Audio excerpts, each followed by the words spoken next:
Watch some useful computer tricks. On Windows, pressing Ctrl, Shift, and Escape will open the Task Manager. Pressing the Windows key and D will open File Explorer. Similarly to this, pressing Windows key plus 1, 2, 3, and so on, will launch the corresponding app on your taskbar.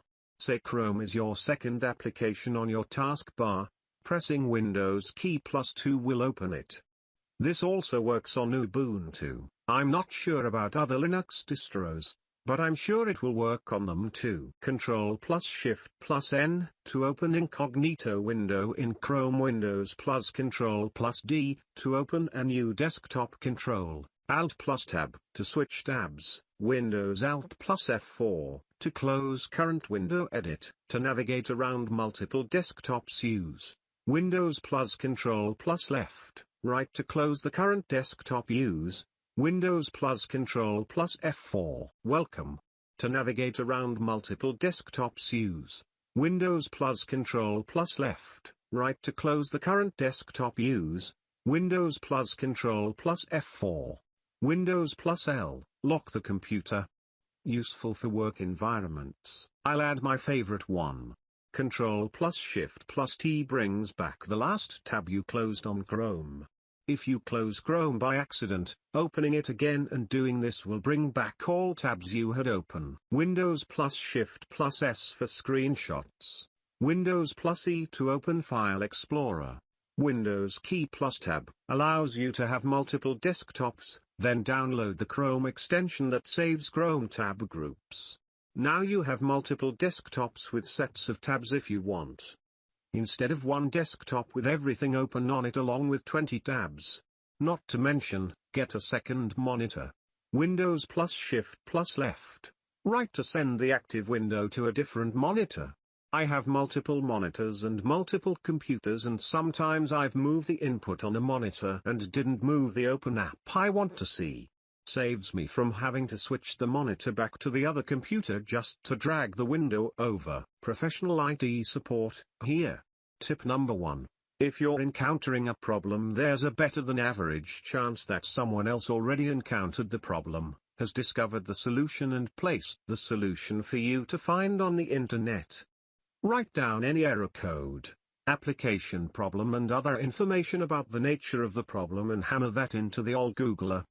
Look for 2 or 3 answers and see if their resolutions match, or close to match, and follow the consensus. My experience with this is there's a ton of people asking about the exact same issue I'm having. Except they edit their posts when they solve it and don't explain how. Someday my personal PC will let me change settings that are restricted by my organization. Someday. If you're encountering a problem, there's a better than average chance that someone else already encountered the problem, has discovered the solution and placed the solution for you to find on the internet. Solutions are out there, but, for me, finding the right solution is a chore. In my experience, the signal-to-noise ratio is really bad, everything from meat some blue cheese to actual solutions. Also, many forums have upvote hogs who swoop in with a cut-and-paste list of generic fixes that do not directly apply. I'm not stupid. I tried the generic, basic things. If there is any overlap between computers and phones, your options will be dominated by solutions that work on phones, not computers. Searching for a particular model of computer gets you people who want to sell you that computer. If you're using a laptop, limit the charging capacity to preserve your battery longevity. If your laptop runs hot while gaming or in general, try turning down the CPU voltage. Control panel, power options. Change plan settings, change advanced power settings, processor power management, drop plugged into 95% or 90% and set system cooling to active. Min processor state to 65% and max processor state to 90% or 95%. My gaming laptop would hit 90°C while gaming, and laptops shouldn't go over 92°C. Doing this has dropped my temps down by 30%. Now I get around 65°C while gaming. It makes game loading a little slower, but once the game is loaded it will run just fine with no issues. It also helps extend your CPU a little longer by not being at to 100% all the time. Damn, nobody talking about Windows key plus Shift key plus S. Do that and drag your mouse to crop your screen and send a screenshot of a specific area of your current view. Changed my life. If you're a smoker and you smoke at the desk, make sure to check and clean your PC's air cooling systems frequently. That tar gets in there and can mess with the fans. As a long-time admin, read, professional Googler, holding down Control while pressing the arrow keys in any Windows application will not skip one character but one word at a time. Pressing keys like pause 1, end and the like, will jump you to the beginning or end of a document. Similarly, if you hold Shift while pressing the arrow keys, will highlight any character that the cursor passes. This also works with keys like pause 1 and end, which will highlight the whole line from the point where your cursor is. If you then type, it will replace the marks characters. If you combine and experiment with these buttons while typing, you will find many ways to save time in documents. Especially if you usually switch to your mouse while typing. For example, if I mistype the beginning of a long word, usually PPL switch to the mouse or press the left arrow a bazillion times or even delete the whole word to correct it. Example, I mistyped control as control plus left arrow, jump to the beginning of the word, shift plus right arrow, mark the V, type C done word corrected. Now use end to continue at the end of the line. I've seen people take upwards 15 seconds to do that, which boggles my mind honestly. Also, learn control combinations. A few obvious ones are Control plus C, V, X, but there are many more.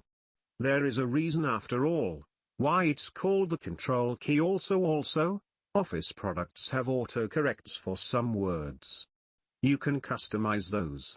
I had a problem where I would constantly mistype a word, so I told Office whenever you see this word, replace it with the correct word. Saves you a lot of time. In Windows, create a new folder on your desktop. Rename it and change the title to God Mode. ED7-478 E54 465 E825 C9971204 E01C. This will turn it into a quick one-stop shop that has a ton of administrative tools right in one spot. If ever you're helping someone out, or you need to upgrade yourself, Win7/Win8 keys will activate when 10 installs. Just punch them in at setup or punch them in after the fact, and they should work perfectly fine. It's a loophole Microsoft left in after they ended the free upgrade period. In fact, the edition will carry over to 10 as well. 7 Home Basic and Premium will give you 10 Home, 7 Pro and Ultimate will give you 10 Pro. Again, super useful if you know someone who's still holding out on 7 and needs to upgrade. You can even use old Win7 keys to upgrade 10 installs. Just go to Settings greater than Activation, should be a thing to enter a new key. If you're on 10 Home, enter a 7 Pro, Ultimate key, and barring any kind of fuckery on Microsoft's part, you get 10 Pro, fully licensed and ready to rock. Why Microsoft doesn't just make 10 free for end users is beyond me.